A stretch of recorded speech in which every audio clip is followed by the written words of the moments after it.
Up, gang? How you guys doing tonight? We are moving along with that book, that life-changing book, Think and Grow Rich. That's right. This book is life-changing because not a lot of people understand the concept of Think and Grow Rich. Now, um, this chapter that we're getting into right now is called Organized Planning. And excuse me, guys. In order to get into this chapter, right? This chapter allows you, when it's used correctly, to buy your most important asset. Yeah, I'm grooving out. You guys. I don't own the rights to this music, so I'm gonna just go ahead and shut it down so that Facebook and everybody else doesn't mute me because that's what they love to do. I guess you can't talk and enjoy music in the background. So anyway, in order to get further in this, guys, um, this is an important chapter, organized planning, right? And if you guys, we have already learned in previous chapters, right? Everything that man creates, everything that he creates or acquires begins in the form of desire. Right? We must first desire something and then move forward from that point. Now, you guys know desire is a thought impulse, a form of energy. If you guys haven't been following along, I'm just going to go ahead and catch you up. Desire is a thought impulse and it is a form of energy. And that energy falls into the laws, okay, of creation.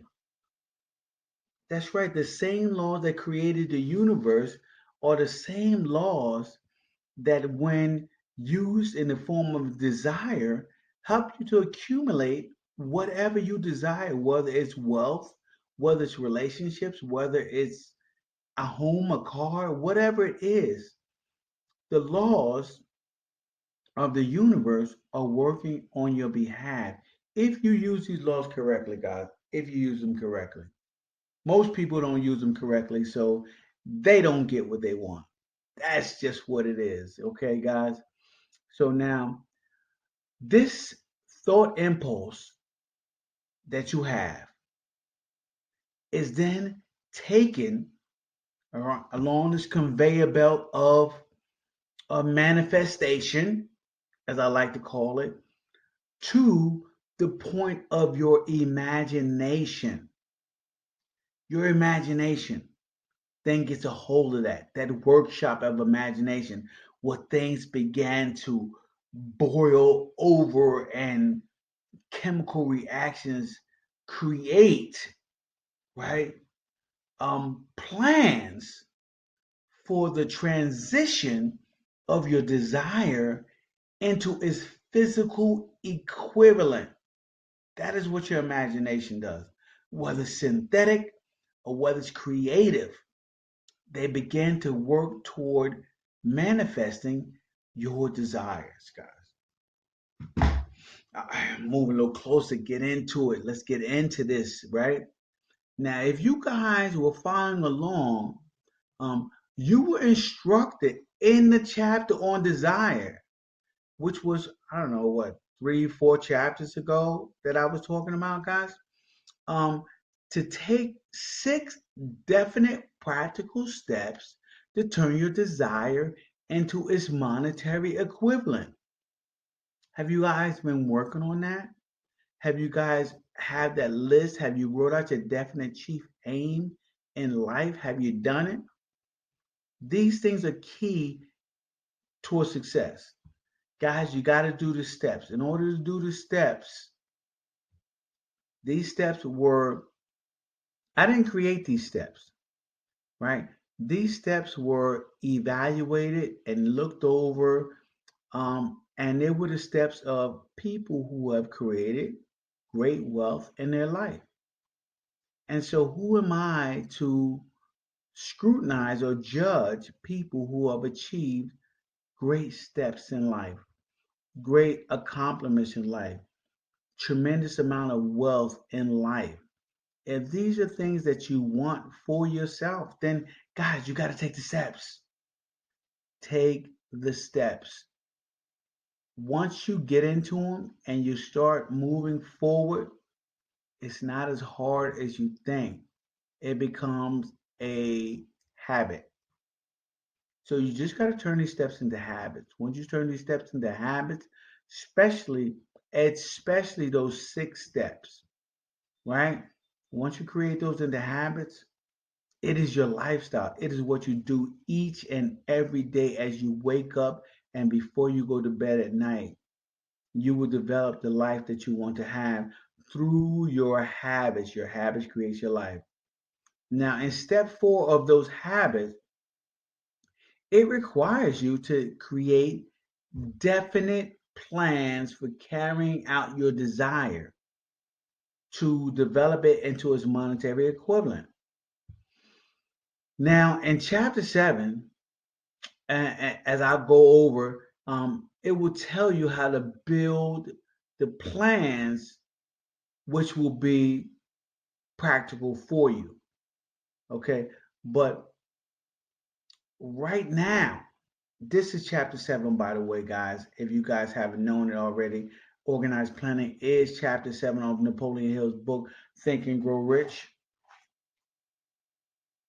Okay. Um, there are 6 steps that I want you guys to take.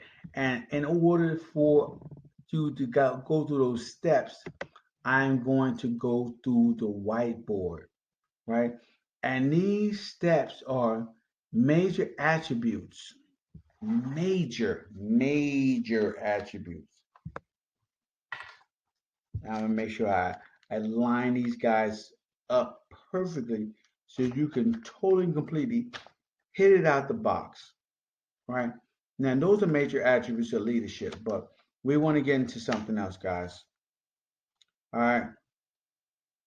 These are instructions on how you're going to build your plans so that they become practical. So, practical plans, and I'm going to give you guys the steps in order to build these practical plans, in order to accumulate the lifestyle that you want. So, let's start off with your practical plans.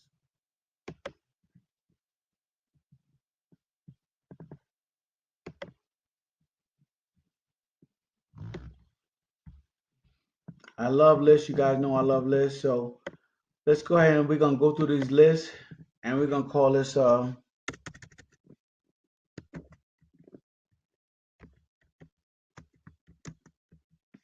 practical plans.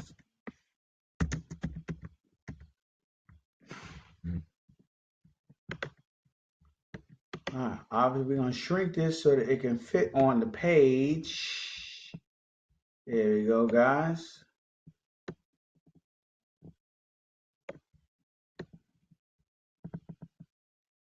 And these are practical plans, okay, to create the life that you want. So step number 1 in a practical plan is you have to ally yourself. And we talked about this over and over again. But some people, you need to repeat things over and over again in order for them to get it, right? You got to ally yourself with a group. The group, as many as you need.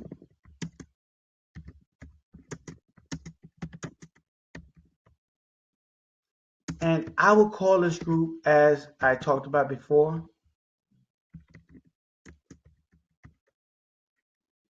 this group is my mastermind. Now, there's some of these groups that I have are real groups, they're virtual groups, okay, and they're in-person groups. So I have a few mastermind groups for goals that I'm trying to create, but you are going to have to ally yourself with groups of people in order to achieve the life that you want. All right. So that is the first step. There is no way to achieve what you want if you don't comply with this first instruction. As a matter of fact, that is so important that I need to put that in a side note so that you guys understand and continue on no further without starting to work on this group. There is no way, no way, nobody in the history of anybody has achieved anything of significance in their lives by themselves. It's, I guess it's how nature has set things up that we can't be loners. We all need one another in order to grow and achieve the life that we want. So there is no way to achieve, right, what you want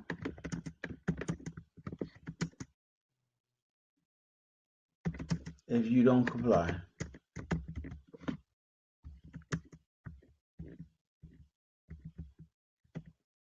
And that's it. There's no way to achieve what you want if you don't comply.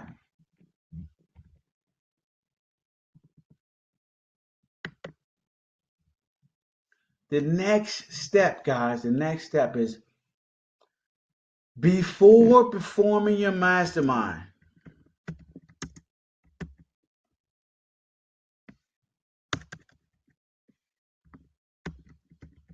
Now that you guys understand that this is the only way that you can achieve what you want.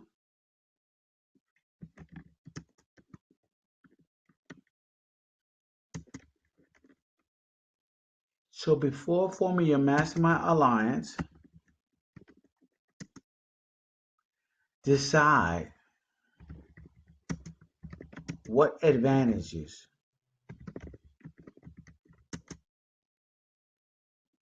and benefits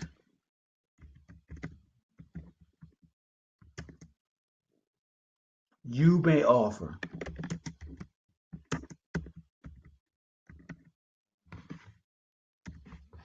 What can you give to the group? Listen, there is no way that people are going to work with you in a mastermind alliance if you have nothing to offer. You can't, people aren't going to continually work pro bono indefinitely for you as you achieve the life that you want, and they're continually working for nothing. Life doesn't work that way. People don't function that way. And if you are a great leader and you expect to become a great leader, you will not ask that of anyone to do such a task for you. You will always be thinking about what you can offer. Okay? So that is the second step. The third step is to arrange to meet with the members of your group, right? Your mastermind group at least twice a week. So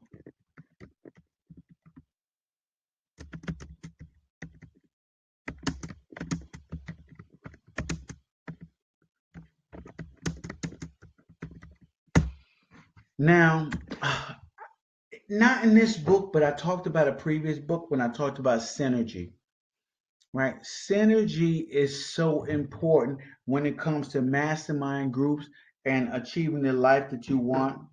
Synergy, harmony, whatever you guys want to call it, you guys have to, in this group, you guys have to blend together personalities or whatever it is. You have to blend together in order to achieve, okay, an optimal level of harmony.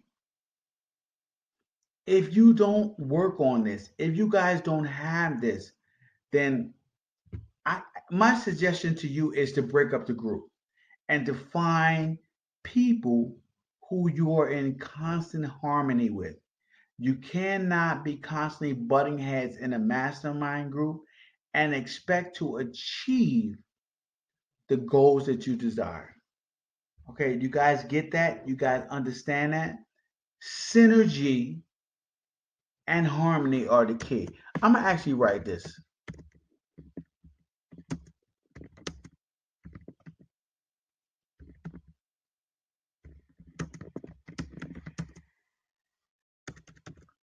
This is not in the book, but it's something I learned from other books and other mentors and masterminds. And I think that I need to add this in order for you guys to understand it. So, synergy and harmony is the key. Your next step is maintain perfect harmony. How about that? Maintain perfect harmony with every member of the group.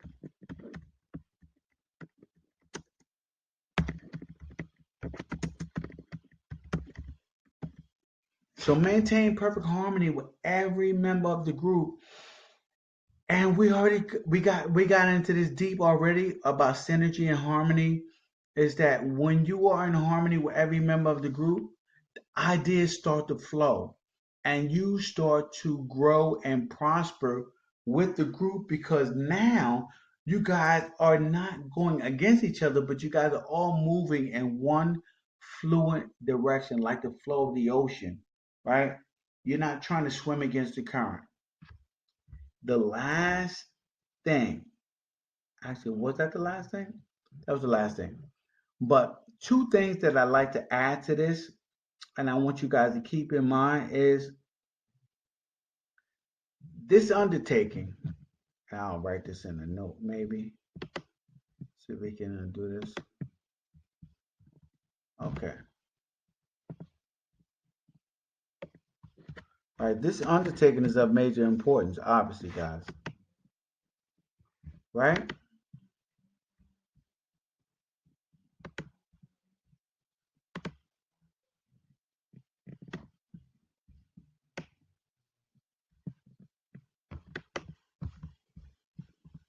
Straighten this out.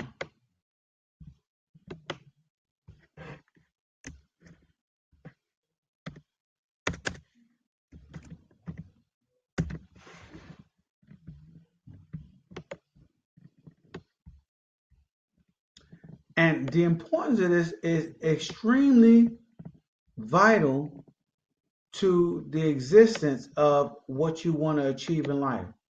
So when I say this, I want you guys to really, really take it serious, right? So this undertaking that we're talking about, that is you learning about Think and Grow Rich and the principles to have the life that you want. So this undertaking is of major importance.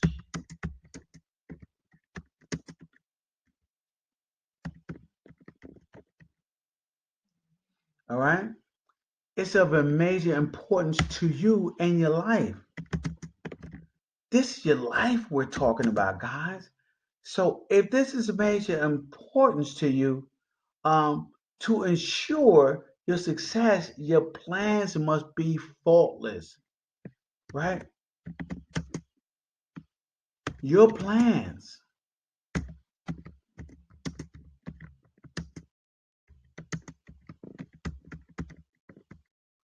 In order for your plans to be faultless, guess what? You need people to help you to work on them damn plans. You can't just come up with faultless plans on your own, guys. It's just not going to happen, right? You need a mastermind group. You need people working together with you, collaborating in synergy to achieve the goals that you want, right? Napoleon Hill has said this time and time again. I'm saying this to you over and over again through my personal experience, through Napoleon Hill's personal experience, through millionaires who have achieved the life that they want. Personal experience, synergy is the key in your mastermind group. Okay. The second thing is, right?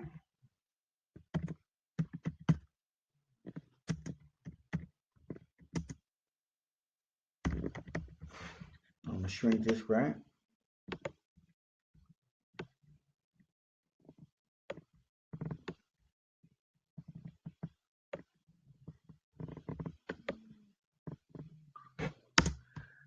must have the advantage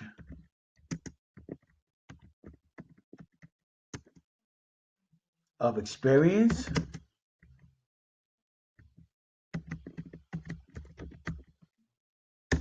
education,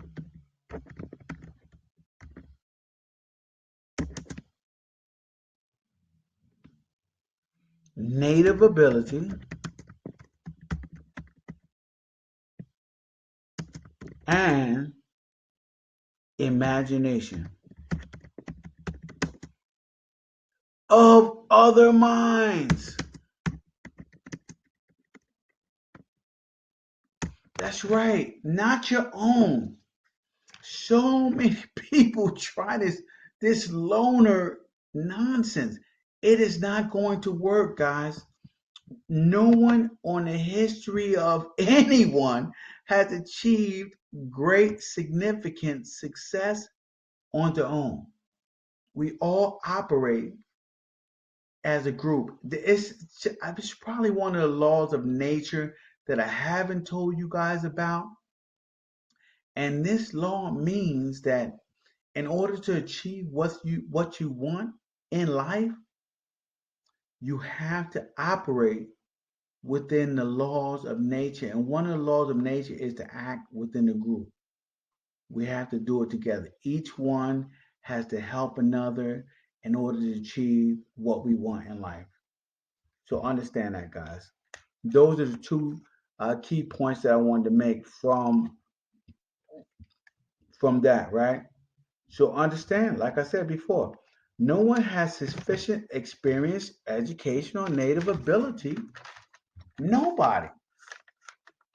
One person just doesn't have all that it takes to achieve everything that they want in life. You can't get that for one person, right?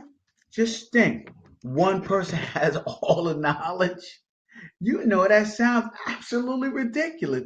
In a world of 8 billion people, one person has all the knowledge? Are you serious, guys? No. One person can't accumulate all that knowledge.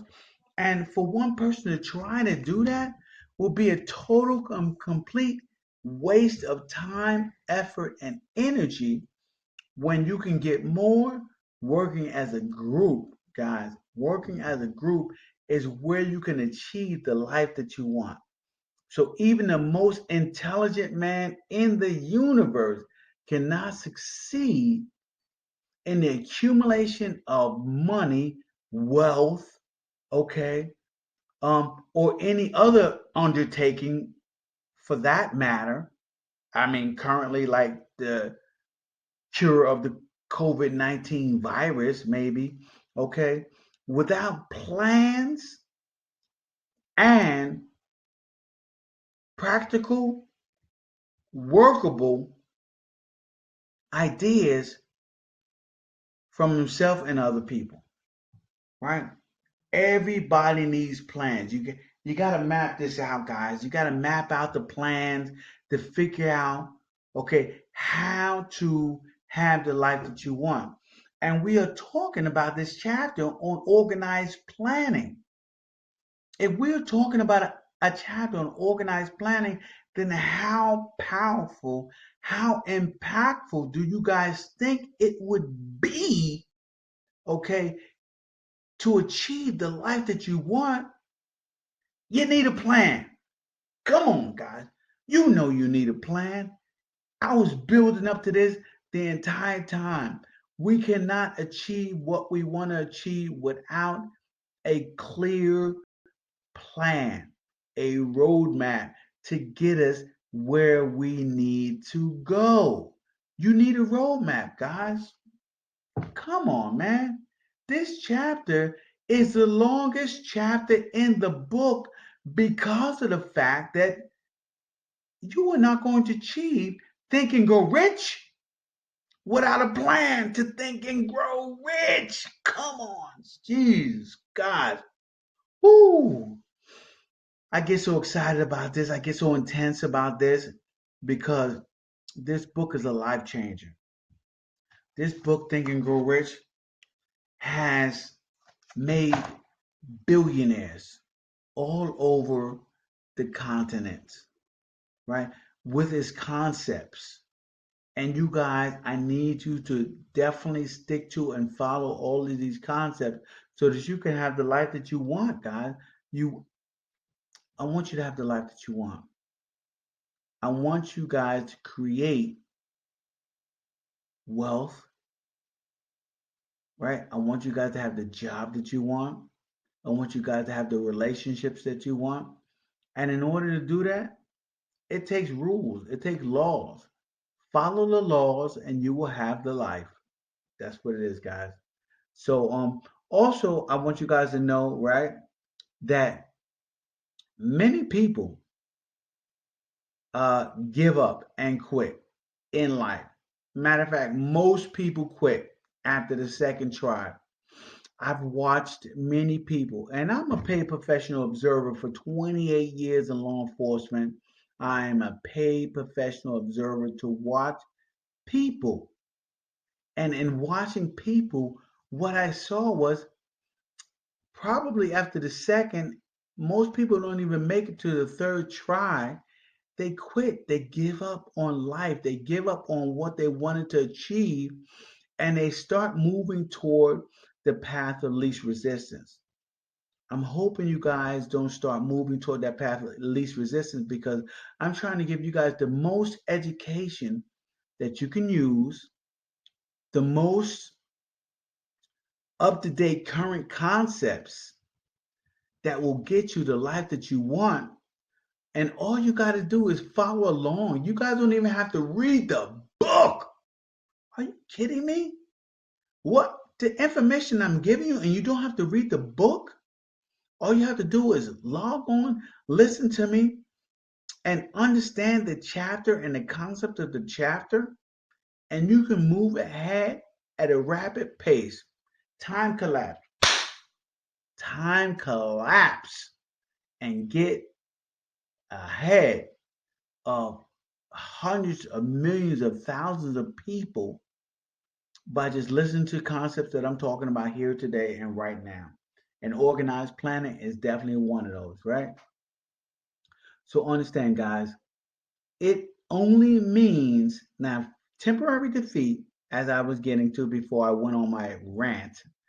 Temporary defeat is not failure. It only means that your plans are not sound.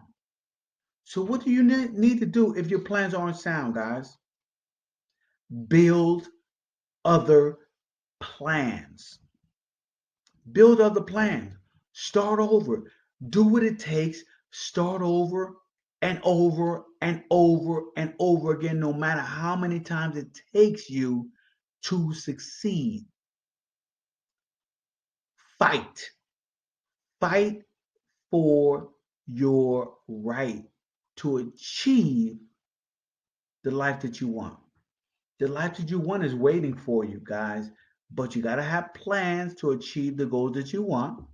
You got to be definite plans. They got to be practical. And you have to um, have the cooperation of other people in order to achieve those goals.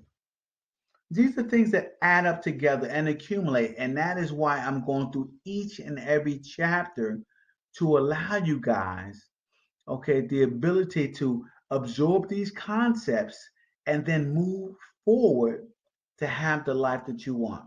Okay. Um, I'm having the life that I want, and I'm growing to have a greater life that I want. Okay. Because many of us go through life and we kind of discount what we can achieve and what we want out of life. And so we settle. I spend a life of settling. I settled for a lot of things in my life. And once I continually started reading the book Think and Grow Rich, I realized that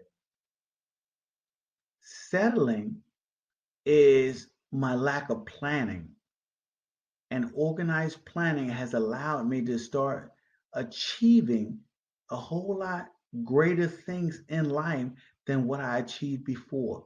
So, guys, if you want to accumulate riches, if you want to accumulate great relationships, if you want to accumulate, okay, things, people, emotions, feelings, organized planning is going to get you there through organized planning. That's right, guys, organized planning. So, how many of you, right? And so, as I move forward, later on in my career, I became a really, really great leader in my field, right? I was like a go to guy, and people came to me for information. And when crisis happened, I knew what the result of the crisis was going to be. I was able to anticipate situations that were going to happen and head them off in advance so that more lives were saved and so that more people were safe. And I became really, really good at what I was doing before I retired. I was a master in my field of law enforcement. I was a master. And I want you guys to know that you can become a master in anything that you want in life, but it's going to take a few things. The few things it's going to take is leadership, right? Leadership, I know a lot of people who are in a position of leadership, especially guys in law enforcement. I know tons of people who are in a position of leadership who aren't leaders. How many of you guys, I mean, you can tell me in the comments or a show of hands or whatever you want to do, how many of you guys have bosses who you know way more than what your boss knows, right? He hasn't taken the time to perfect his craft.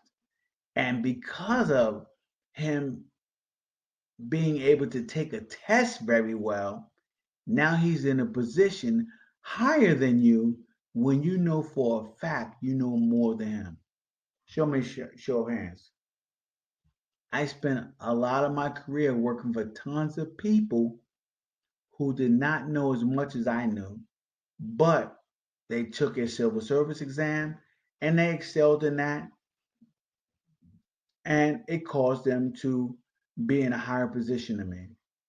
And I respected the fact that they took the time to study an exam, but that I knew that the job required so much more than that.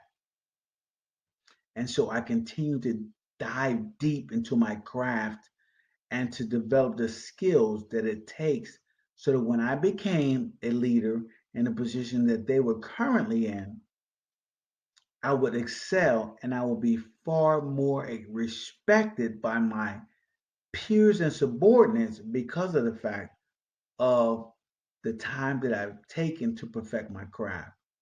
Guys, I'm telling you, take the time to perfect your craft. Study, get with mentors who know more, and just take the time just to better yourself and your life. In the long run, you will see that there's a major difference between um, a person who is a leader, a true leader, and a person who is put in a position of leadership who doesn't deserve to be a leader. You guys will see the difference as you go through life. So, in order to achieve that, a leadership, that form of leadership, right, in your field, you will need to know what it takes to become a leader. And what it takes um, is most important in leadership. So I'm gonna give you guys a list, right? Some of the major attributes of leadership. I left a list here so I can write down some of those major attributes of leadership. One of the first thing is unwavering courage.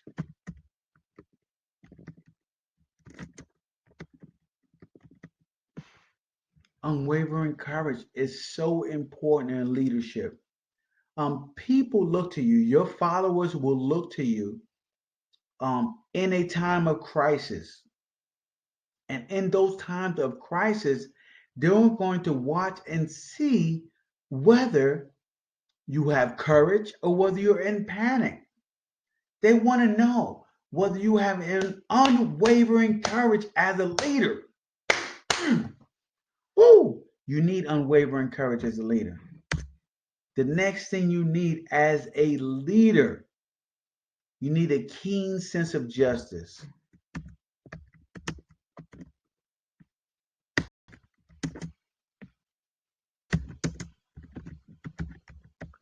A keen sense of justice, of right or wrong, guys.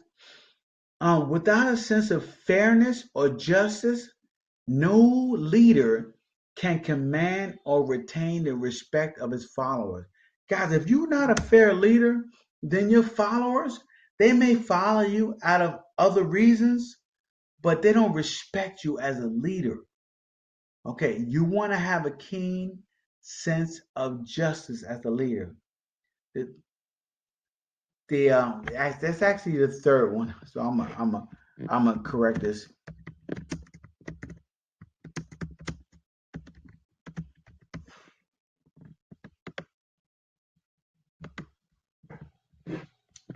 Right. The second one was right, which is highly, highly important. Obviously, guys,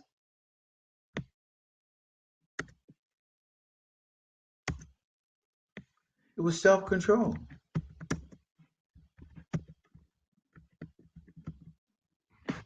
Right.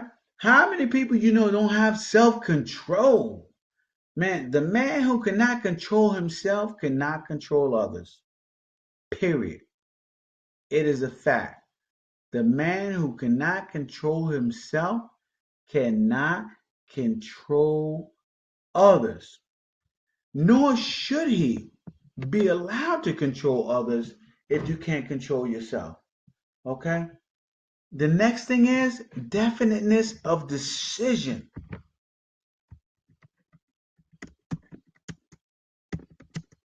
Now, you need to be sure of the decisions.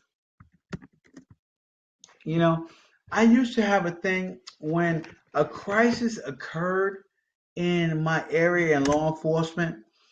I would turn on some music and I would start laughing and dancing and enjoying the moment because guess what? Through my experience, through time, trial and error over and over again, I knew the right decision to make. And people around me, I would let them know that in 100 years of law enforcement, no new crimes have been invented. No new crimes, right? And that these crimes all had solutions to their to whatever they were. It was solutions to all of those crimes. So there's no need to freak out over what we're going to do next. There was an answer. There's always an answer. And so, in knowing that it was always an answer, I was always in great spirits and joy and dancing and just having fun because I knew that the answer would reveal itself to me because I was experienced enough to know it. Definiteness of decision allowed me to be relaxed in a situation of extreme danger when other people were freaking out and panicking. So, definiteness of decision is key. The next thing is just as important, definiteness of plans. Yo, LT, what are you going to do? What are you going to do? What's next? I already had a plan for it. Definiteness of plan. When you're a leader, you have to have definiteness of plans. Your followers want to know, right? What are they going to do next? Right? A leader who deals in guesswork, trying to figure it out, and doesn't know, you lose your followers, guys. Okay, he, this type of leader, the leader who deals in guesswork, And I know many in law enforcement, unfortunately, right? They are similar to a ship in the ocean in a storm without a rudder. Eventually, where they're going to lead? Into the rocks. Okay? They're taking their crew into the rocks, man. Guesswork is not leadership. You have to have definiteness of decision, and that definiteness of decision is backed by definiteness of plans. The next thing you guys got to have is the habit of doing more than what you're paid for, right?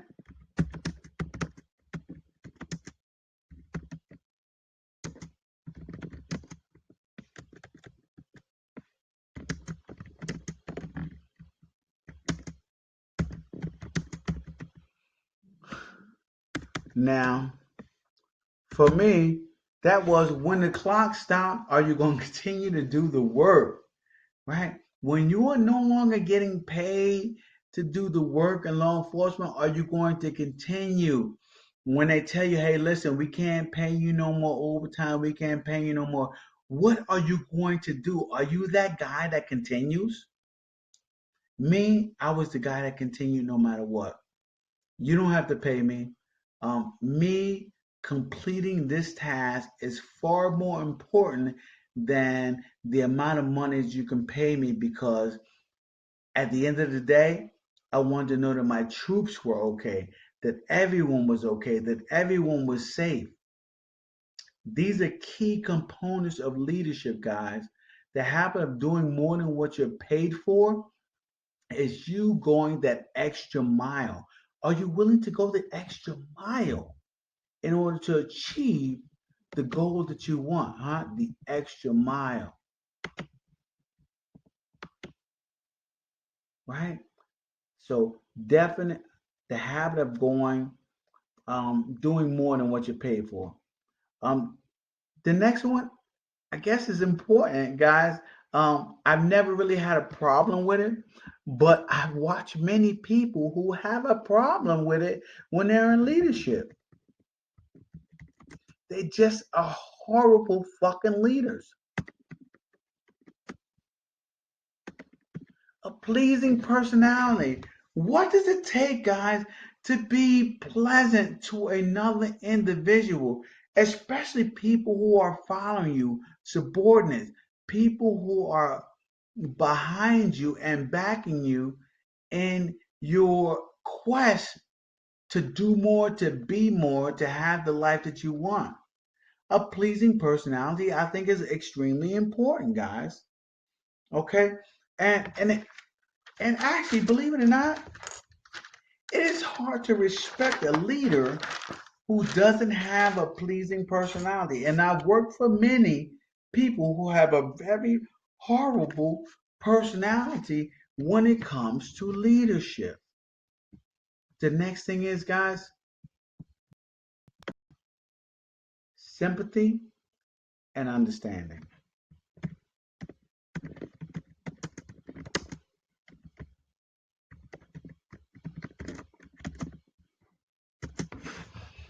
You need to have some sympathy and understanding for your followers, people that are under you, your subordinates, people who are working for you.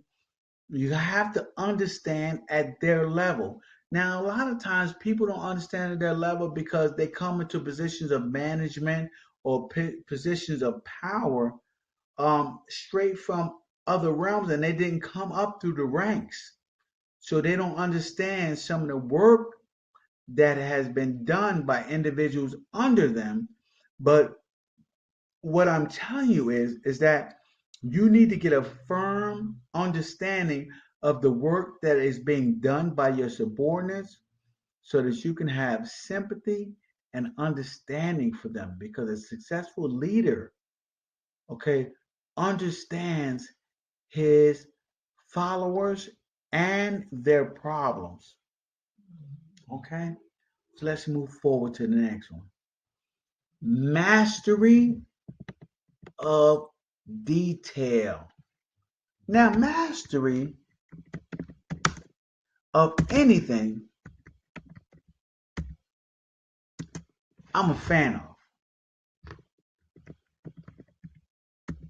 right? I'm a fan of someone who works very hard to master their craft.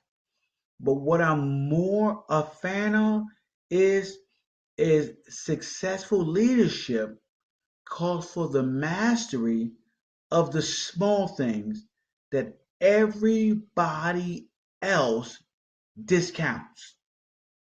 A great leader is the mastery of the little things. You have to master those things.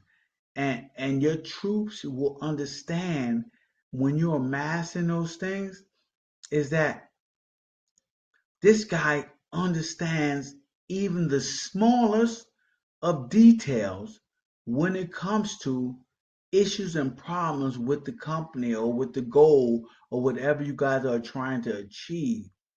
Okay, that is important. So, mastery of detail. The next thing is, and this was so important to me, man.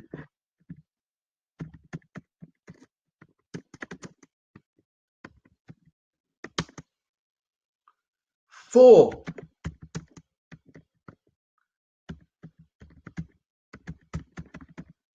willingness to assume full responsibility. How many of you guys are willing to assume full responsibility?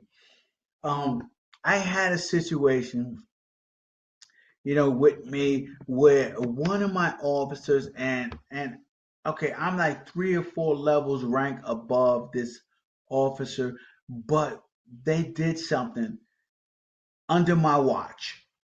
And you know, eh, as I say, thank God I have a extraordinary partner in my wife who checked me on it. And when the hammer was coming down on this officer, right, violently, hammer coming down. I mean, taking their job type hammer was coming down on this officer. My life partner, my wife, told me that, hey, she works for you. It's your responsibility. And I'm not gonna lie. Initially, I did not want to say, oh, so it's my fault. It's my responsibility because obviously I did not communicate what I needed to communicate clear enough for them to follow through fully on what I told them to do. So I did it. I put my head under the guillotine, man. I did it. I put my head under there. Ah, I put my head under the guillotine and I bit the bullet, okay, and in biting the bullet, guess what?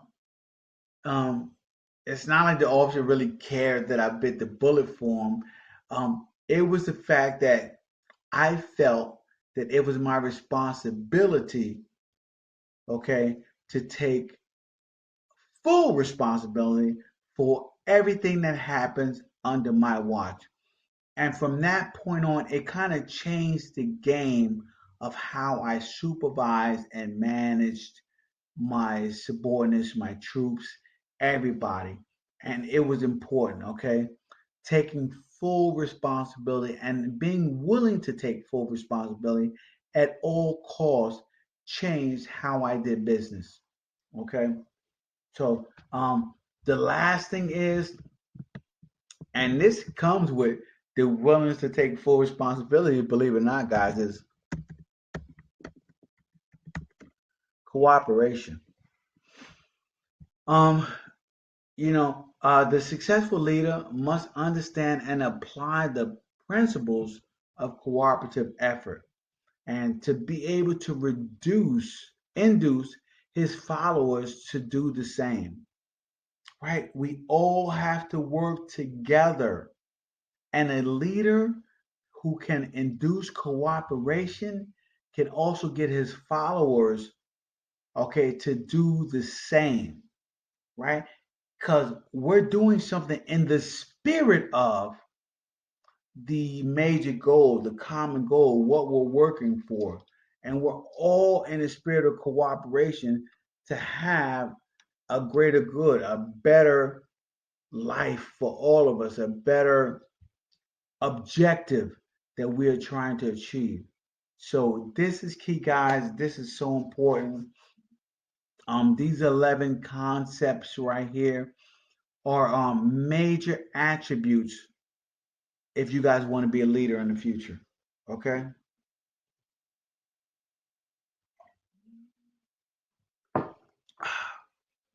All right. So let's look at why most leaderships fail. If these are major attributes for leadership, what is going on? Why do most leaderships fail? And I guess I need to give you guys another list. I mean, I don't have a lot of room here. Maybe I should go to another whiteboard, but I'm going to try to squeeze as much as I can here and just move it around for you guys. How about that? Okay, so this list will be for you guys. We'll put it right here. And we'll call this list um why leaders fail. How about that? Let's keep it simple.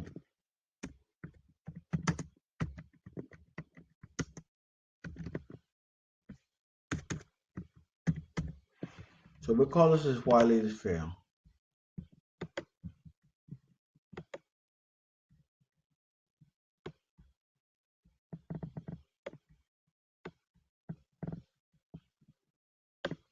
All right. So the first reason why leaders fail is their inability to organize details.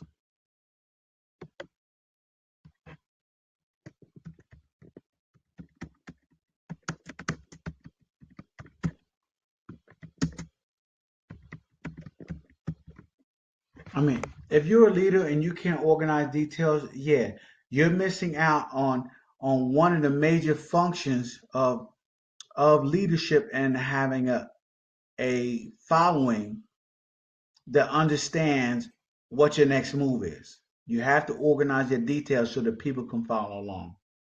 Okay. The second thing is their unwillingness to render humble service. You know, a leader who refuses to be humble is a leader who is missing out on some of the greatest emotional feelings of being a leader. So unwillingness to render humble service is another one that you're missing out on when you are failing to be a leader. The next one is the expectation of pay for what you know instead of pay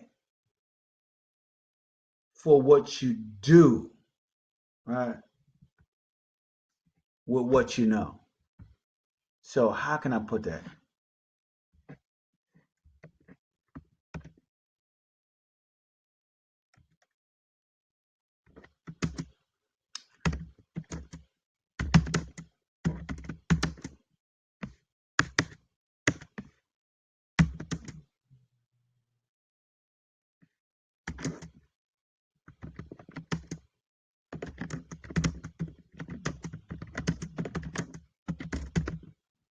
There you go.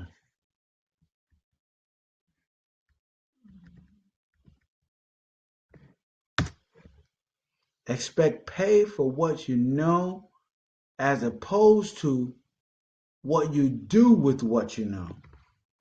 There's a difference, guys, in both, right? A lot of people want to get paid for their knowledge. Knowledge is bullshit, guys.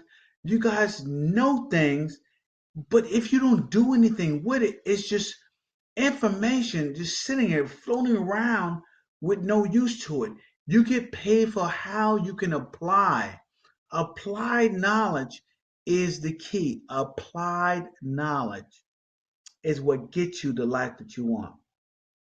Okay? The next one is fear of competition from followers.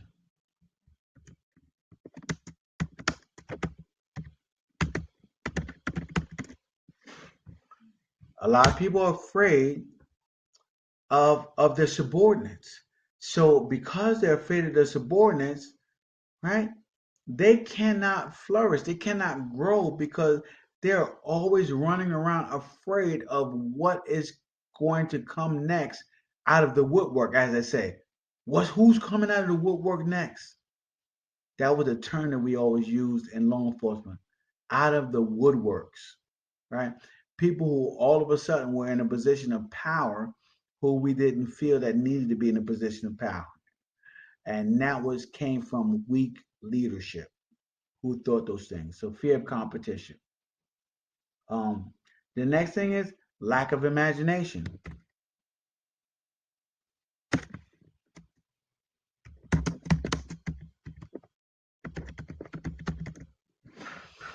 Lack of imagination will hurt anybody, not just in law enforcement or in business, but lack of imagination will stop you from growth altogether in your life. You need a form of imagination in order to convert your desires that you want into its physical equivalent. And we talked about that. So a lot of leaders who lack imagination, they fail. The next thing is more than obvious selfishness, right? I'm not even going to get into that. You're selfish, you're fucking selfish. The next thing is intemperance. Every time I think of intemperance, I think of Abraham Lincoln.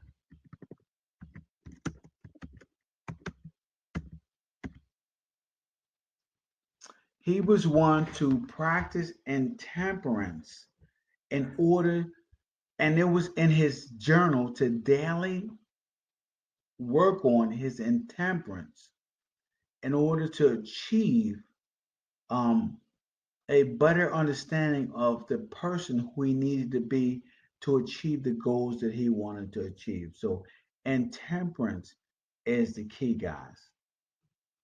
The next thing is it's horrible that I have to say this, but it is disloyalty.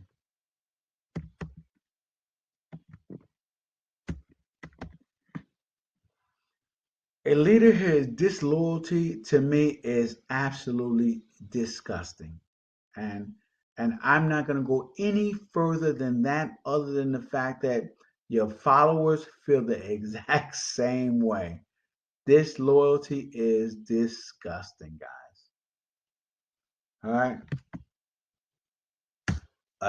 Another couple of things is a lot of leaders try to emphasize on the authority of leadership.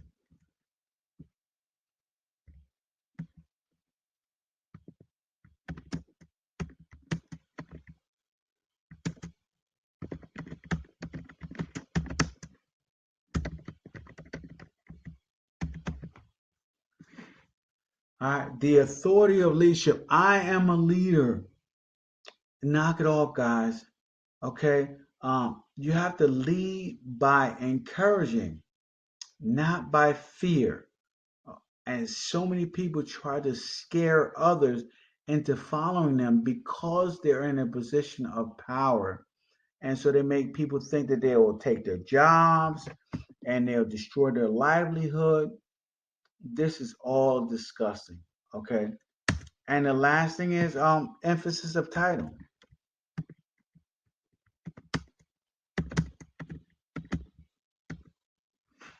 One thing that I never had to worry about in my career was telling people that I was the boss.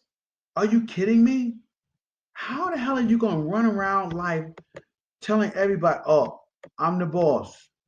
Don't you know I'm the boss? Don't you know that I have these positions as the boss. Don't you know, as the boss, I can do this, I can do that as the boss. Really? Who gives a shit, guys?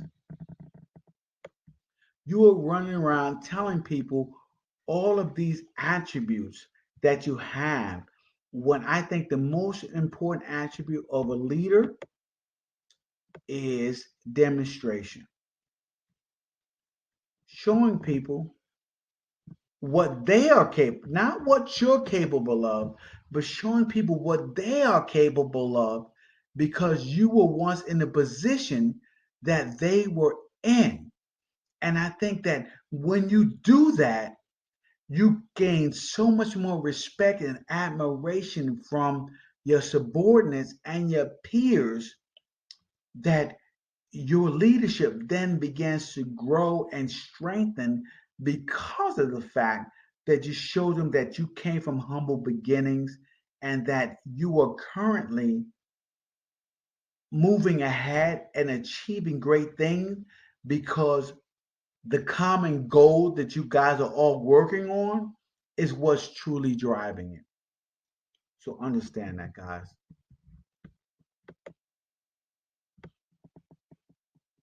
I'm moving this around a little bit.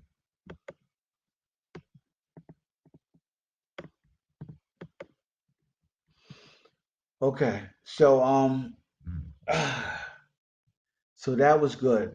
Now Napoleon Hill goes into this chapter. This is one of the longer chapters, and he goes into some questions to talk about on new fields and how to apply for positions in certain jobs.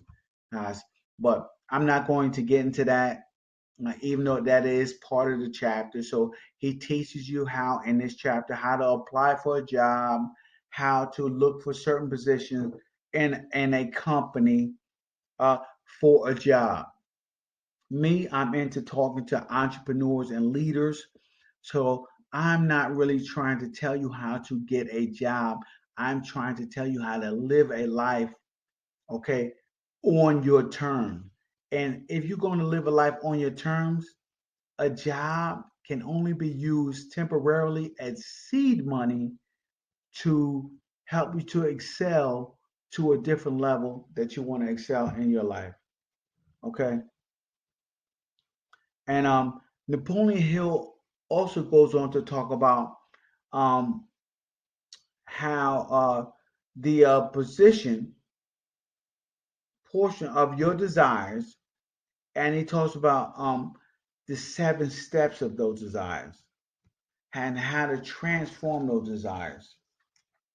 So we'll talk about that before we get into uh, something really deep, guys, and why people fail.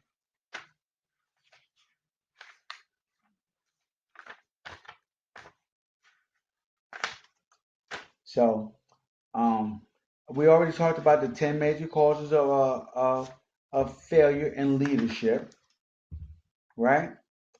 And Napoleon Hill also gets into,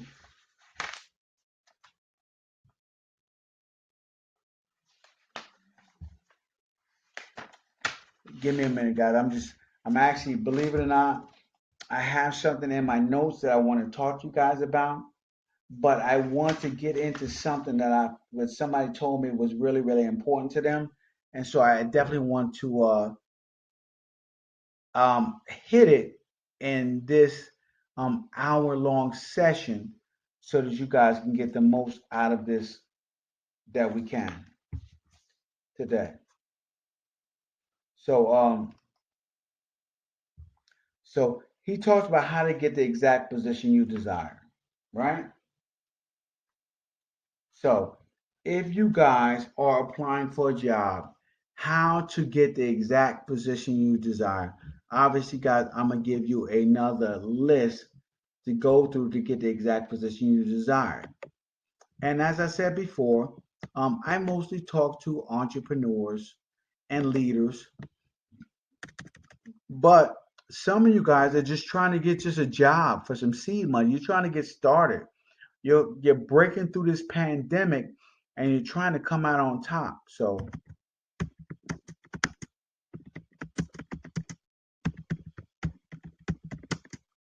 So how to get the position you desire?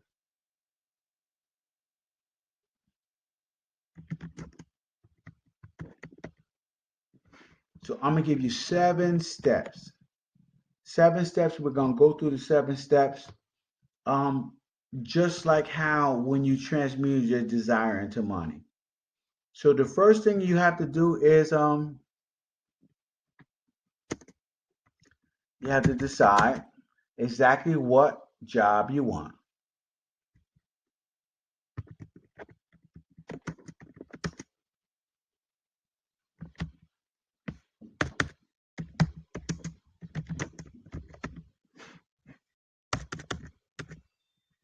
Cute.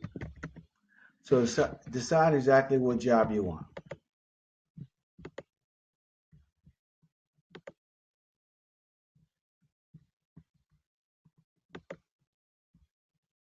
I'm gonna shrink this down so I can so you guys can see everything that I'm writing here.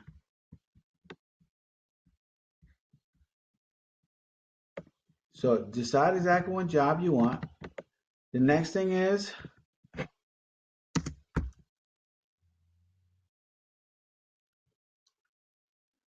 choose the company or individual for whom you wish to work for.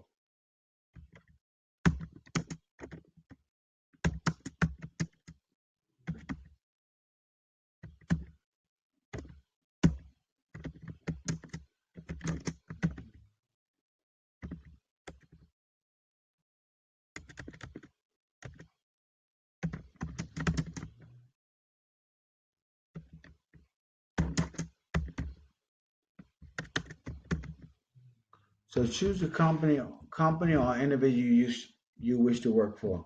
Now, in my experience, I found that if you choose an individual you wish to work for and you truly focus on that, that individual can eventually become your mentor.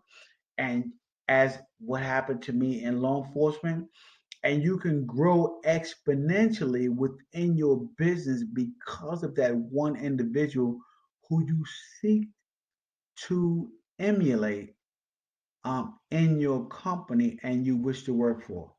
So understand that, guys, when I go into this.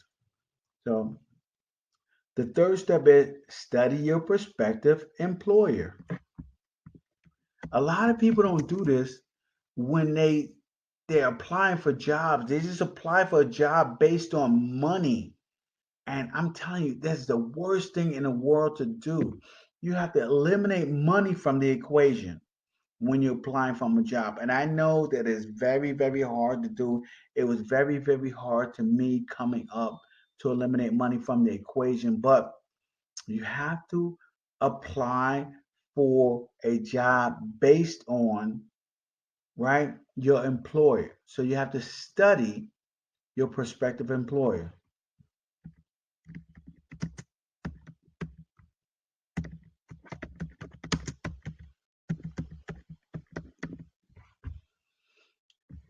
And when you study your prospective employer, like their policies, their advancements, all the things that they have in place on their website, their mission statement, et cetera, when you're studying all of that, right? Um, you have to, by analysis of yourself, figure out what you can offer.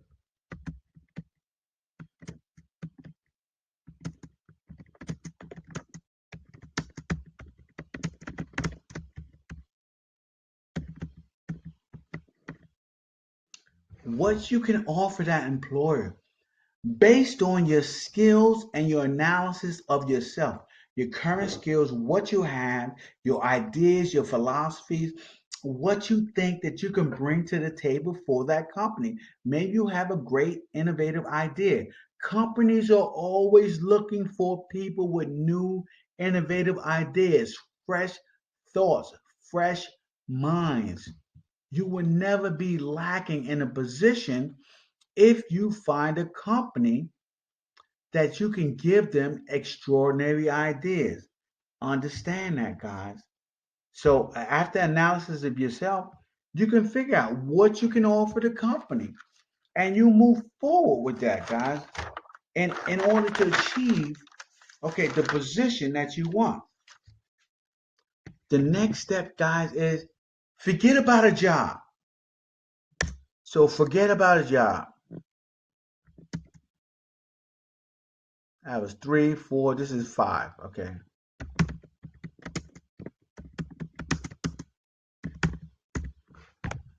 You are not trying to find a job. Concentrate on what you can give the company.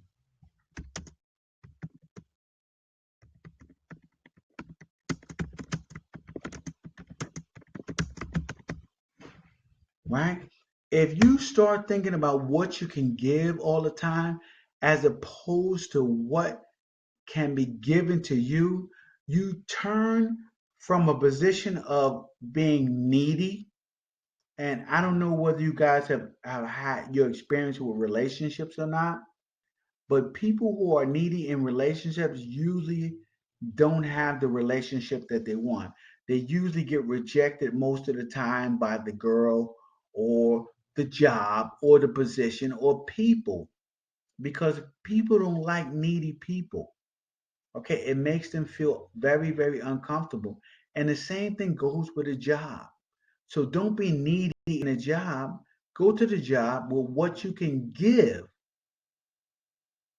Think in those terms, what you can give the job, and go with the philosophy of, hey, listen, if you don't take me in this position, you are missing out on all that I have to give you, not what you can give me. We're just trading right now, as opposed to you giving me something. I don't need I'm not a charity case. So I have something to give you in this position. So understand that, guys, as we move forward. Number 6 is, once you have your plan in mind, arrange an experienced writer to put it on paper. So once you have your plan,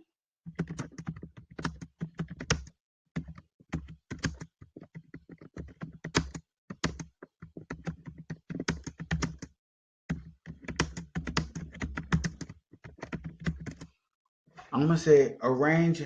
I said arrange a writer to put it into action. I'm gonna say that in that terms. Napoleon Hill said a little different. I'm telling you that once you have a plan, have somebody put it in action, an experienced writer to put it in action so that it looks good.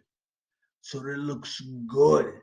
Right? So somebody looks at it and goes, man, I could really, really use this type of person in my organization.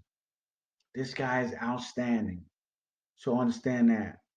And the last step, guys, the last step, step number 7 is, right, present it to the proper person with authority. So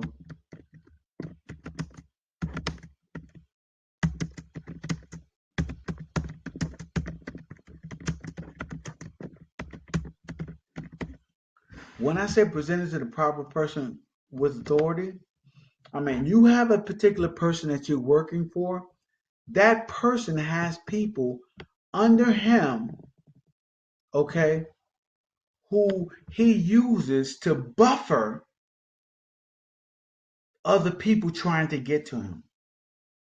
That is the person who you want to seek to give this information to. This is important. This is key. If you guys want a job, if you want a position, if you're trying to get in, there's no need to come in at the ground floor. There's no need to apply for any position available in a company. No, don't do that, guys. I'm telling you that you apply based on the skills that you have and the things that you have to give the company. And based on that, the company will give you a job. They will create a job where one doesn't exist. And it will change your entire dynamic of how you come into the company. I found this to be very powerful for me. Okay. After my career in law enforcement, and it continues to be powerful for me throughout my life. And as I try to teach it to my children and everybody that I'll come across, this is the skill that you use, okay, to not come in at the ground floor, but to come in at a level where you can make impact in a company and change your life. Okay. Now, every company, like I said before, is looking for someone who can give value. Right. Now, when you're giving value to a company, you want to know your, as Napoleon Hill says, your QQS rating. Now, I no need to give this a numerical number, but you guys need to know what it means. And it means your quality of service that you can give, the quantity, the amount of service that you can give, and the spirit in which you can give it in.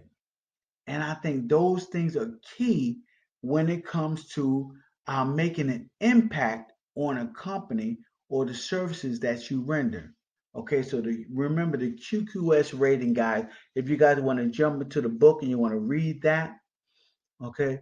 Now, I want to get into 31 major causes of failure before we wrap this up, right? And how many of these causes of failure do you guys need to work on? I'm not going to write them all down here on the on my whiteboard. My whiteboard is about full as it can be here today. But I'm gonna tell you what, right? If you guys will work on these 31 causes of failure, uh, you can possibly, okay, make major changes in your life that most other people are ignoring, guys. 31 causes of failure. If somebody told you that you were going to fail and they showed you 31 causes, wouldn't you want to know those 31 causes of failure so you can eliminate those so that you can, if you're going to fail, let it be something else other than these 31, right? So here we go. So the first of the 31 causes of failure is unfavorable heritage or background, right? Um, Now, education is education. How you were born is how you were born, and you can't change that. So that is one that I tell you guys to move through and to keep going despite your unfavorable heritage or background. The next one, and all the rest of them, I believe you can control. All right, so understand that. Lack of a well defined purpose in life. There is no hope of success for the person who does not have a central purpose or a definite goal. Period. Okay. The next one is lack of ambition to aim above mediocrity. There's so many people that are willing to accept mediocrity as their life existence. They're willing to exist in life in mediocrity. Are you fucking crazy? How could you exist in mediocrity? How could you not want to achieve more, to do more, to be more? We are born to be more, guys. You have to be more. You have to want to be more. You have to dig deep in your life and stop being afraid. A lot of people are afraid to be more, to do more. You guys, don't let that be you, guys. Lack of ambition, that hurts me deep when I think of that as a cause of somebody's failure. The next thing is insufficient education. And I am not talking about education as in formal education. I'm talking about self education. Because tons of people, right, have become successes through self-education and have never finished beyond the third grade of formal education. So it's about the energy and effort that you put toward learning more about the craft that you want to accomplish. The next thing is lack of self-discipline. If you don't have the discipline to achieve your goal, to move forward, to educate yourself, to find out what you need to succeed in life, that lack of self-discipline to do the small things over and over again repeatedly, then of course you're going to fail. And you deserve to fail, guys. Okay, you need to develop self discipline. The next thing is sad is ill health, right? Nobody can enjoy success if they're in poor health, right? Now, most causes of illness are because people do not take care of their health. They don't get proper sleep. They don't eat right. They drink too much. They overindulge in many activities, which then later on cause them to have ill health. And I'm not talking about the cancers and other things that people attribute that they don't have no control of. I'm talking about the majority. And the majority of things that people get ill health over, they have control over. So ill health is another cause. Unfavorable environmental influences during childhood. I grew up in the hood, okay? Ghetto, horrible. Nobody achieved anything of greatness around me that I grew up with my entire life, including my parents, didn't achieve anything of greatness or significance um, because our only thought when I grew up was surviving. If you lived, that was the significance. You lived. You lived till you were 18 years old.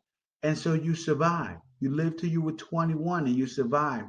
And every year that you lived, it was a significant event, okay, which is insignificant in the rest of the world, guys.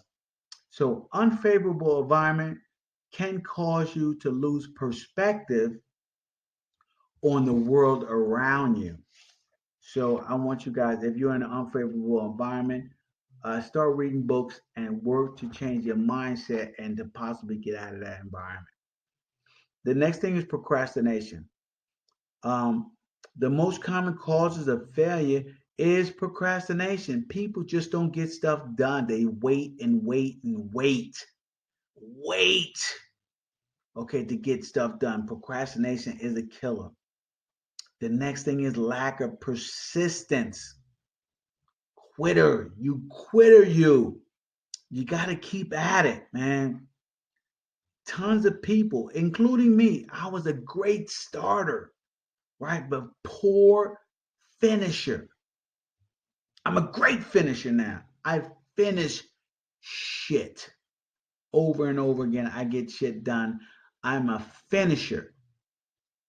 I don't get excited about people who get started. I get excited about finishers. Finishers, my biggest fans. I like finishers, people who finish. Be a finisher, guys. Negative personality. I'm super positive. Okay, so it's hard for me to grasp the concept of negative personalities, but negative personalities, man, why do you want to be miserable? Is my plight to you. Why would you want to be miserable? Negative personalities cause negative lives and failures. Okay. Lack of controlled sexual urge. This is number 11, guys. Number 11. Sex energy is the most powerful stimuli, right? And it moves people into action. But most people, okay, they lack control over that energy. Take that energy, that sexual energy, and harness it into something powerful to move you forward towards your goal, and you will have the life that you want. So you need to control your sexual urges and stop acting like a fool. The next thing is uncontrolled desire for something for nothing, right? How many people go through life something for nothing, always trying to get over, always trying to get as much as they can and not give nothing in return?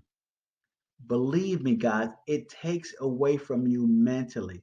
Slowly but surely, it drains you of who you are. Men who fail to reach decisions, if at all, very slowly, they change them very frequently and quickly, okay, due to this.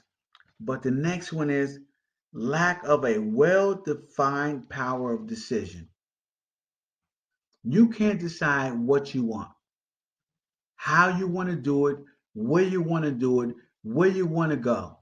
Okay, I think that in relationships, your mate tries you the most. They say, "What do you want for dinner?" The moment you say, "I don't know," they realize you are a man of indecision. Guys, come on. You need to be a person of indecision, even in the smaller things. Make a decision, move forward. The next thing is one or more of the six basic fears. And we'll get deep into the six basic fears, guys.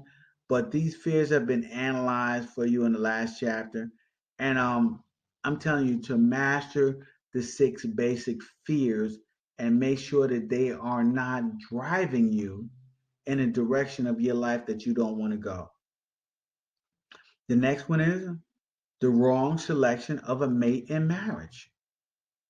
All right, if you have decided the wrong mate in marriage, here is my answer to you. This may sound crazy, crazy. If you have selected the wrong mate in marriage, get a divorce immediately. Listen, the reason why I'm telling you guys this is the amount of money that you will pay in a divorce is pales in comparison to the amount of time that you will waste in trying to get someone who you are not compatible with to move in synergy with you toward a common goal. So, yes, I am telling you guys, if you did not marry the proper mate because you failed to consult with people who knew better, get a divorce. Get a divorce, pay what you have to pay, right? And move forward in your life, okay, with intelligence from here on out. All right. The next thing is overcaution. Tons of people are overly cautious and they don't take advantage of things that they should take advantage of.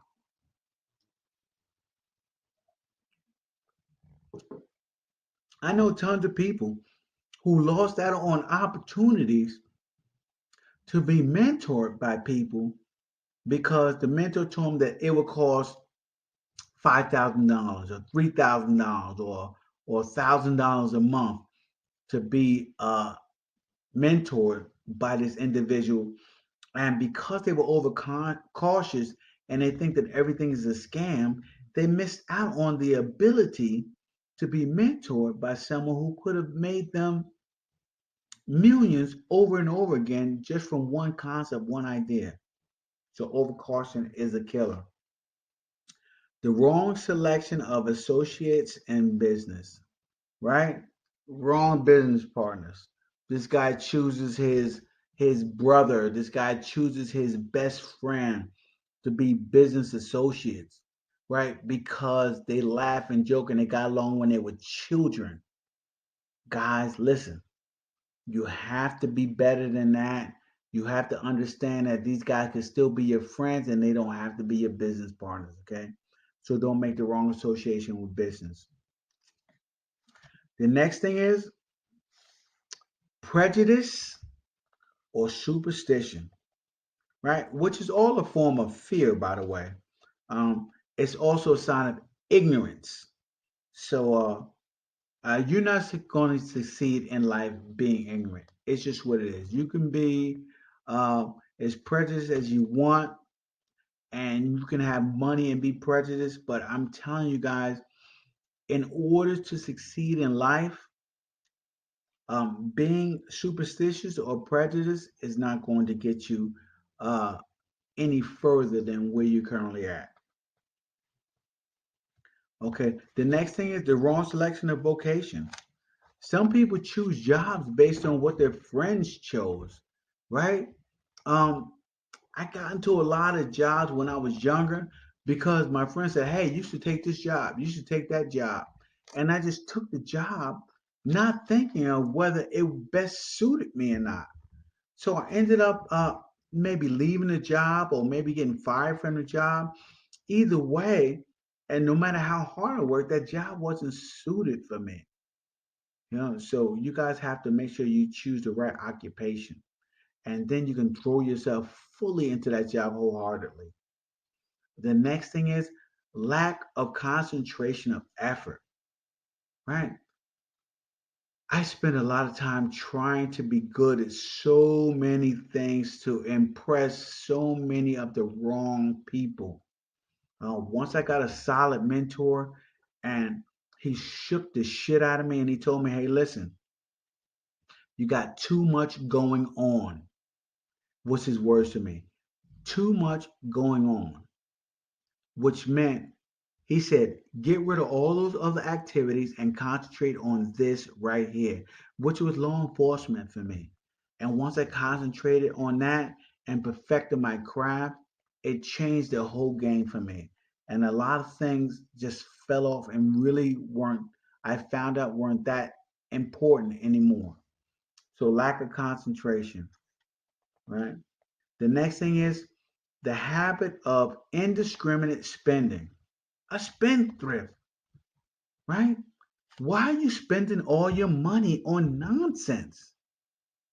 Start a savings plan and start a discriminatory plan where you evaluate the amount of money that comes out of your bank account. What is it used for? Ask that question every time you go to make a purchase. What am I using this money for? What is the purpose of why I'm making this particular purchase? Okay, don't live a life of indiscriminate spending. That is what poor people do. People who are living a life of poverty, as soon as they get their stimulus check, they're going to buy alcohol, drugs, and things to help them escape from the current life that they're currently in. That's what they're going to do with their stimulus money. Don't let that be you. I would take that $1,200 and invest it in a fund or a stock or an index or something that can grow in the future. All right, because you got to pay that stimulus back anyway, so you might as well at least make a benefit from it. The next thing is lack of enthusiasm. How are you guys not excited? Right? It is fucking after midnight, and I'm excited. Guys, get excited about life. Get excited about what you do, right? Have some enthusiasm. Lack of enthusiasm is a killer, is a killer for guys who are trying to achieve the life that they want. The next thing is intolerance, right? The person with a closed mind on any subject seldom gets ahead. So intolerance is not going to get you the life that you want because you have a closed mind, you're not open minded. The next thing is intemperance, Abraham Lincoln's favorite term. The most dangerous forms of intemperance are connected with eating, strong drinking, sexual activity. Overindulgence in any of these is fatal to success and your growth. So, intemperance, understand that term and know what it means. It means overindulgence, guys. The next thing is the inability to cooperate with others. If you can't get along with people, you are not going to succeed. I already told you guys, it takes a mastermind group and it takes the cooperation of other people to achieve the life that you want. So already understand that inability to cooperate with others is a recipe for disaster. The next thing is, guys, possession of power that was not acquired through self efforts, right? Um, and what they're talking about basically is sons and daughters of wealthy people. If you inherited the money, a lot of people who inherit money, they waste it. They waste what they have, what has been created for them because they didn't earn it themselves, so they don't respect it. And I'm gonna tell you guys, um, I'm not leaving my children a fortune. What I'm leaving them is the knowledge to gain the fortune on their own. So I think that is key, and that may have helped them along the way. If not, we still have an emergency backup plan for them as well. The next thing is intentional dishonesty. Wow. If you are intentionally dishonest, you really, really had to think of why you are doing what you're doing, how you're intentionally trying to deceive someone, okay, to get what you want. Because obviously you're trying to get something that you want. And in order to do that, you don't believe that your skills and abilities, okay, have earned that. So now you're trying to deceive people. So intentional dishonesty, I have no love for those guys. But the intentional dishonesty is not going to get you what you want. And it's going to cause you failure in achieving your goal. The next thing is egotism and vanity, right?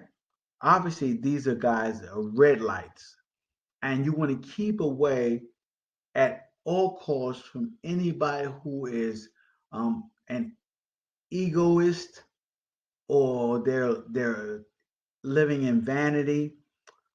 You want to they're fatal to success, right? If your ego gets in the way, you're going to fail, guys. If you're vain, you're going to fail. All right. The next thing is guessing instead of thinking. Do not wing it when it comes to success. That's all I can say about number 29, guessing instead of thinking. The next thing is lacking capital. Guys, if you are broke, all right, and you're trying to start a business, all right, it is very hard. You should find have the idea, right? It's okay to be broke.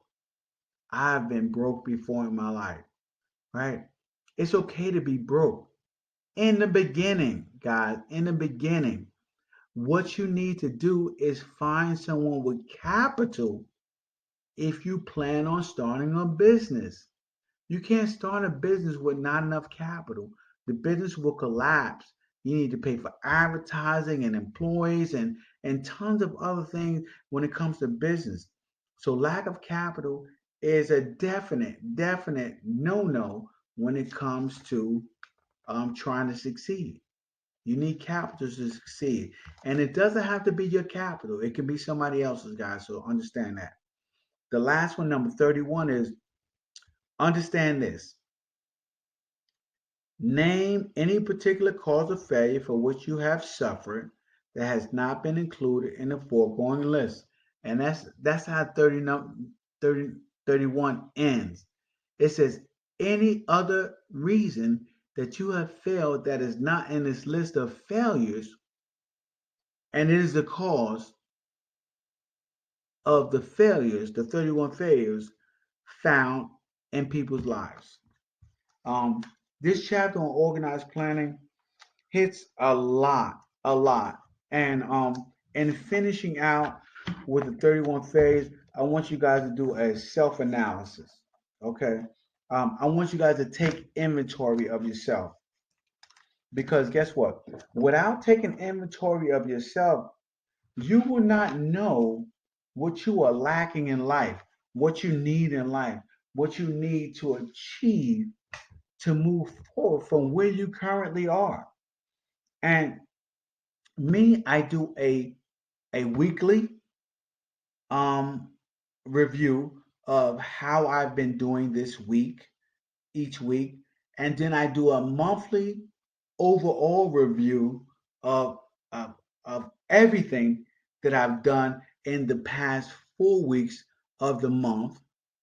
Okay, and I do a an annual self analysis of who I am as a person, how I've grown, and in the many aspects of my life, whether it's mentally, physically, emotionally, relationship wise, financially, business, and I just do a full evaluation of where I'm at in life. Because to be honest, guys, if you don't know where you're at, then you can literally repeat each year over and over again, and it will be a literally tragedy for you guys. So I got my circles here, and I'm gonna give you guys 3 questions from the self analysis to help you guys to get started. Okay. Now the first one is: have I attained the goal which I established as my objective for this year?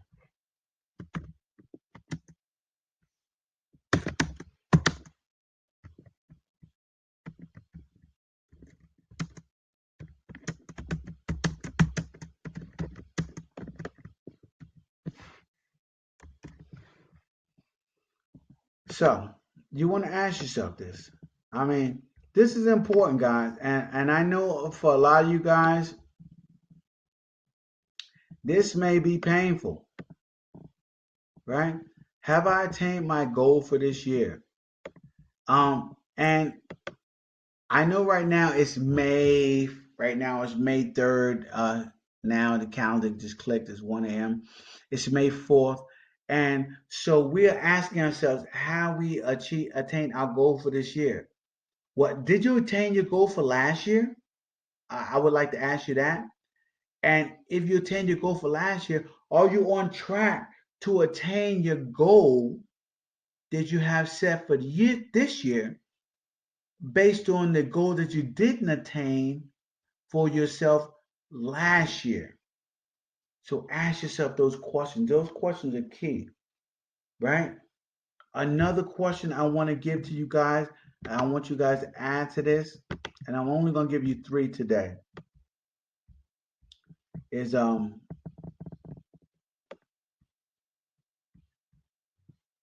work on this.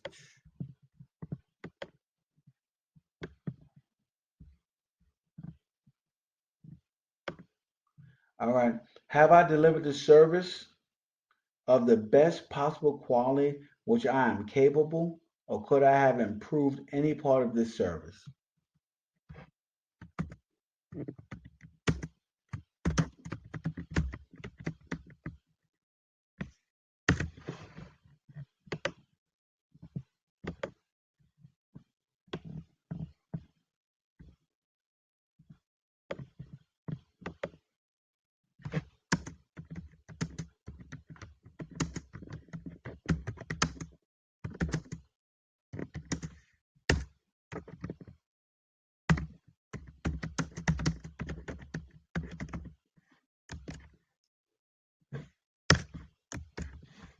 Have I delivered the best service I'm capable of giving? I think that's important, guys, and that's key.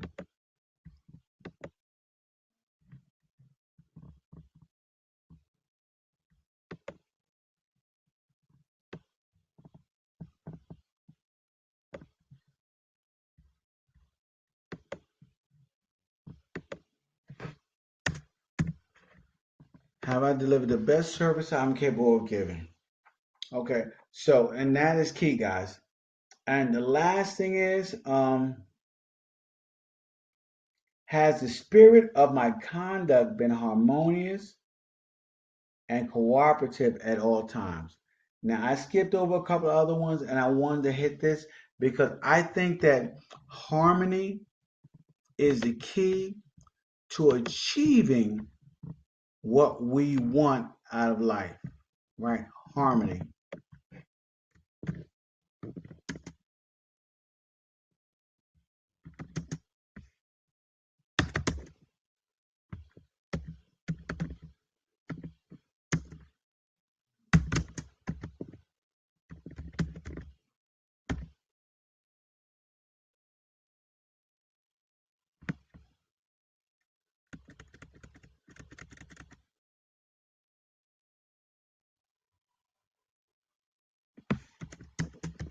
So I have the spirit of my conduct.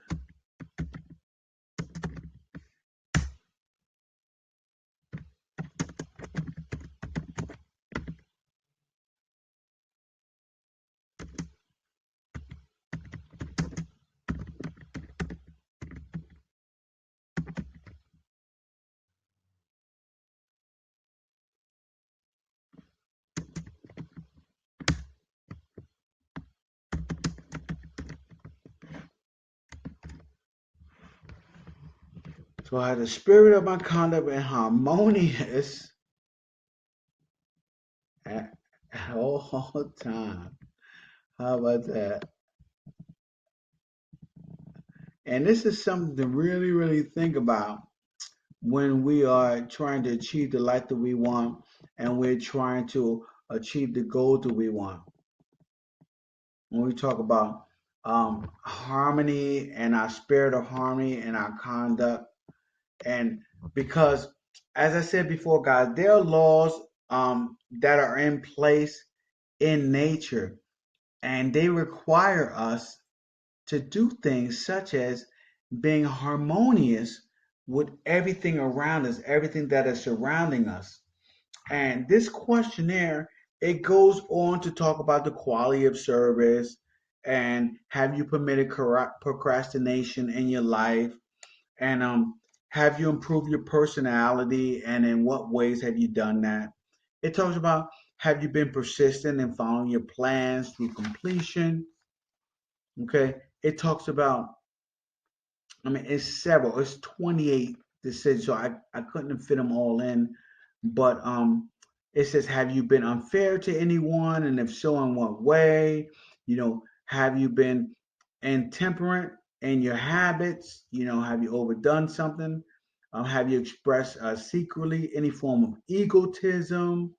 And how much time have you devoted to unprofitable efforts that you could have used to better your advantage? How could you have rebudgeted your time? And have you been guilty of conduct was not approved by your conscience? Guys, this chapter on organized planning is chunks and chunks and chunks of of nuggets of information that will make your life spectacular. This chapter of organized planning has changed my life. And even though Napoleon Hill does not tell me read this chapter over and over again, he just says read the book as a whole over and over again. I'm gonna tell you guys that success requires no explanations. Failure permits no alibis. You guys have a great night. Spectacular lesson, guys. I've gained so much knowledge just teaching you guys this lesson right here. And I hope you guys have gained as much knowledge learning from me today. Organized planning, think and grow rich.